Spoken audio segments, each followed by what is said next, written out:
Should I buy Etsy?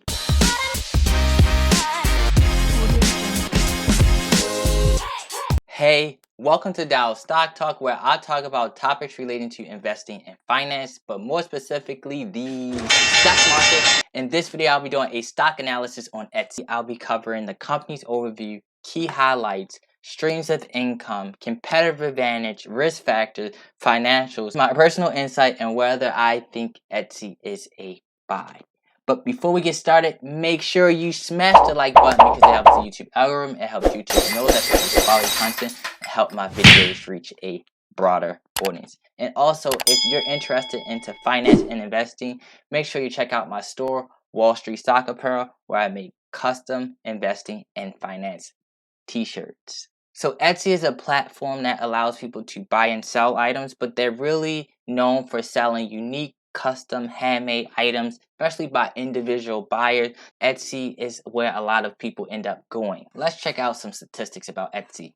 So as we can see on Etsy fact sheet, Etsy is the 4th largest e-commerce site by monthly visits. They have over 93 million items for sales. Active sellers, they have 5.2 million. But look at active buyers, 90.5 million active buyers, and pretty much you can buy and sell nearly over every country in the world. So there's a lot of opportunity, but I definitely want to share with you some key facts. Now let's go over the streams of income. We gotta make money. We need to see how they make money. So for the streams of income, they have 2 streams of income.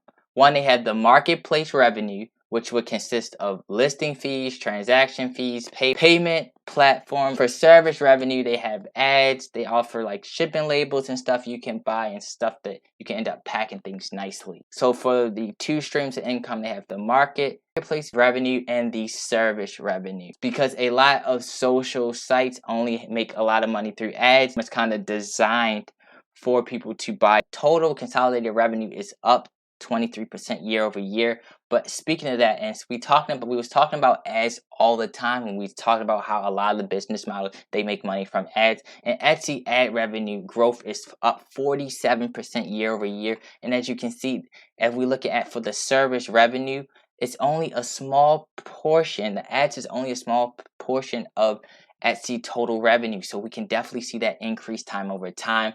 Also, if we look at the active buyers, they have been increasing nicely. Repeated buyers has been increasing nicely. And habitual buyers, they have been increasing nicely as well. As we see from quarter 2 of 2021, they're up 51% year over year for active buyers. Look at the quarter 2, 61% for quarter 2 for repeated buyers. So these are nice. I'd like to see that the repeated buyers it's not just active but repeated buyers as well. It's also good to look at, let's look at the GMS, which pretty much is gross manufacturer sales. So all the particular sales per new buyer, it Etsy end up showing you the increase. That's pretty good. And also we do want to keep in mind, as we can see these huge jumps. Matter of fact, let me show you guys how much the jump. So the pandemic really accelerated Etsy growth. As you can see, they went from, you can see up at the top, it says last reported quarter 2021, quarter 2 was 90.49 million, up by 50% year over year from 60.27 million. Now let's see other business that they either purchased in the past 1 to 3 years. So we had Revert is a platform that you can buy musical instruments, is specifically for that. They also have Depop. Depop allows you to buy new and used clothes, as well as LO7 or ELO7, which is a Brazilian marketplace that you can buy handmade stuff. And let's look at the market opportunity within this. Etsy, $1.7 trillion. The TAM, which is the total addressable market. So out of all these components, the opportunity market is at $1.7 trillion. And like I said, it breaks it down. They sell different types of apparel, musical instruments, and things of that particular nature. If we were talking about competitive advantage, this is what I end up saying: creating a niche where a certain group of audience will end up targeting. Now, speaking of that, let's jump into risk factors. So with the risk factors, you can look at the 10K, where you could formally get it. I just found this site. I thought it was interesting. It's called Tip Ranks, and they actually go over some of the risk factors. I'm just going to show you briefly. You can kind of check this out. As far as risk factors, there's a few things that I end up writing down. According to them, if you kind of looking at their risk and what they did on this site, they compared the risk factors of the individual company with the sector. So their biggest risk factor is the ability to innovate and make new products, as we can see there. And I'll also refer to the notes I gathered from the 10K. Also legal issues, but the main thing I would have to agree with them. I would have to say the ability to innovate, make new products, keep up with advancement in the production, the ability to manufacture goods and services. Will they be able to keep up with the innovation that's like a lot of cost? Will they be able to meet that expectation and grow to keep up with the technology and improving? Another thing is they rely heavily on Google Cloud, on Google for computing, data processing in their networks. Another thing is, will they be able to increase the buyers even after the pandemic? Will we still be able to see that 20 or 30% revenue growth year after year after post pandemic? Will we be able to see that? And a lot of other things. You got to remember their platform, so they rely on other third parties. So if something was to happen there, it can mess up the business operations. Also, any type of thing as far as hacks, sensitive information, any of that. But compared to a lot of the other companies, as far as the risk factor, I don't think any of them is too substantial. As far as the competitors, some of I think their competitors I would end up saying would be the Amazon, Postmark, Facebook, Shopify, anywhere, eBay, anyone that end up selling goods, eBay. But let's go to Simply Wall Street and see what Simple Wall Street is saying. So if we go back to Etsy competitors, as I mentioned, they said Amazon, Alibaba, eBay, and Wayfair. I definitely would agree for that. I'd also put Pinterest up there. And as you can see for the price history, it's roughly from the first is the last time they have it recorded is $200.16. As we can see from the pandemic, we've seen a huge spike. We've seen go up from 34 to $216. Now I like this. They actually changed it up a little bit, added some recent news and updates. I thought that was pretty cool. As far as the volatility, as you can see, they changed it up a little bit. If you watch the previous videos, normally they just have the 7-year return and the 1-year return, but they compared it to the industry and the market. So you can see, okay, Etsy 1-year return was 96% versus the whole industry, which is down 5.1%. So that's really good from Etsy, and it's beating the market's 33.6%. So this is what investors would have had. I mainly just pay attention to 1 year, 7 days is too short. But if you wanted to look at it from a longer time period, I really like that move that they added in. As you can see, according to the evaluation, that P over E ratio is 57. Let's not worry about that too much. But the discount, according to the discounted cash flow, they're saying it's slightly overvalued compared to future cash flow. And this is by Wall Street analysts. Everyone has something different to say about this. Because they're a growth stock, you have to also remember that they're a growth stock. So as far as evaluations, you're probably going to have to be paying a little bit more.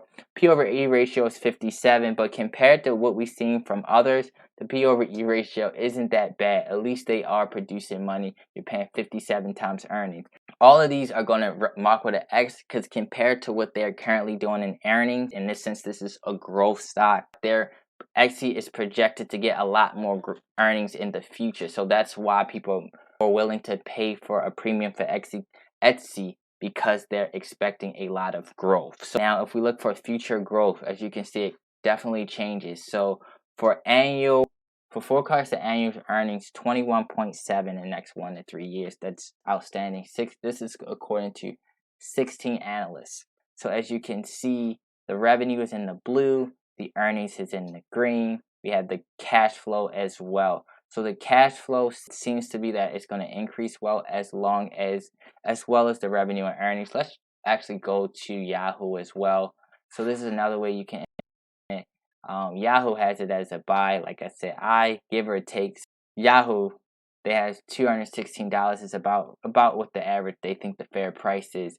But as you can see, lately their earnings has been increasing nicely, as well as they been beating estimates in the past quarter. So let's just definitely just want to go over that. This is another website where I end up checking it. So as you can see, the revenue increased nicely. Cost of revenue also increased was expected. Growth profit, we've seen a good amount of money into research and development. We've seen the net income, and I just like to keep on that earnings before income and tax. As we can see, for analysts future projections, they got 21% annual earnings growth and 19.6%. So the only one they had here was an X, because they said they would like to see 20%, but 19.6 is pretty much 20%. And as we go to Yahoo, we can also see if we go to revenue, Yahoo also have them that they're expected to grow 20%.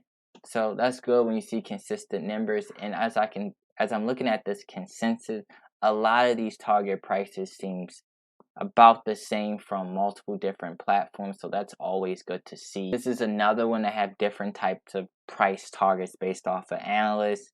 On the downs, on far as the low, and you gotta remember this is about 12 different Wall Street analysts is where they think the price can end up going. I just like to show people different ways that you can kind of look at. Like I said, I wouldn't take these as bread and butter, but it kind of gives you a different consensus of what the overall market is looking, how they're approaching it, looking at from multiple different platforms. So the more the ones that kind of validate that, it's probably going to be relatively accurate. But as far as the price, on the downside, they have 163 to the upside $250, and the average about $211. So that's the thing with these discounted cash flows, and a lot of things first at the early stages is based off of assumptions. So if you see that huge range, so on the high end 250, on the low end 163. Future return on equity is 38.3, but I wouldn't use this so much simply because they have a lot of debt. I don't want to get too much into it, but just know whenever a company has a lot of debt, they can really screw the return on equity, so you kind of have to throw that out the window. I'll explain that a little bit later. Now, remember when we was talking about the scroll up, so the forecasted annual earnings growth and forecasted annual revenue growth. Let's see what they were doing in the past. So as you can see, historically over the past 5 years, they had 63.1% annual earnings growth. So can they continue that? That was that 5-year average. So can they continue at that about 20-25%? I think it may be possible. Now, as you can see, as far as earnings growth from the past one is 211%. That definitely won't be maintainable. That's because of the pandemic, and the earnings increased 63.1%. I just like to keep that in mind so you can, going forward, you can at least have an idea. Finances, as you can see, they have 2 X's. One is simply because the amount of debt. Typically, you don't want to see a lot of debt, but to depend on each company, you kind of have to self-assess it based off what the company is doing.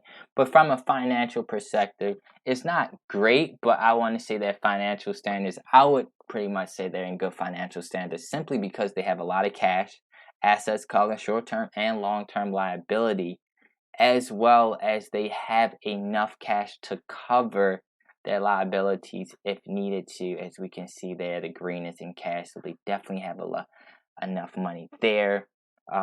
The thing about it, I did notice that they do have, relative to their debt, you can see the equity though, on the other hand, they don't have a lot of equity. They do have a lot of cash, but I would like to see that equity increase a bit. Looks like what they end up doing from here is, instead of actually paying for those, the other 3 companies I was talking about, the Depop, L107, and Reverb, it looks like they acquired it through debt, which is okay. Interest rates are relatively low, so they're using debt as leverage here. Institutions really dictate this. 90% of the shares is owned towards institution. General public only own 9.4%. So as you can see, institutions have a major role in this. I would like to see it to become a little bit balanced, but 90% from institution. So if institutions change their mind about this stock could really just tank. 90%. That's a lot. About Etsy, whether I think it is a buy or sell, me personally, I think it's at a fair price. I agree with the Yahoos and Wall Street. I think it's at a fair price. But for me, I'm not, the reason why I wouldn't invest in it, because I think that, so me personally, Etsy right now, to me, I think it's a wonderful company, but I'm like really of a bargain shopper, so I don't like to pay too much for companies, especially when I can't predict the future. And relatively to Etsy's current price point, I like the Amazon, Facebook, Microsoft, and Google price points more than I do Etsy, and I like those companies better. If Etsy was to see a maybe price to sales drop under 10 or something like that, also look at the price to sales. But as you can see, Etsy is in the blue. So all the companies I named, Amazon, Google, and Facebook, they're all right now, they're trading all below price to sales of 10. I prefer to go with them than Etsy. But that concludes this video. Let me know what you think about Esty Stock. If you haven't already, make sure you hit the like button. If you're new, make sure you subscribe to my channel.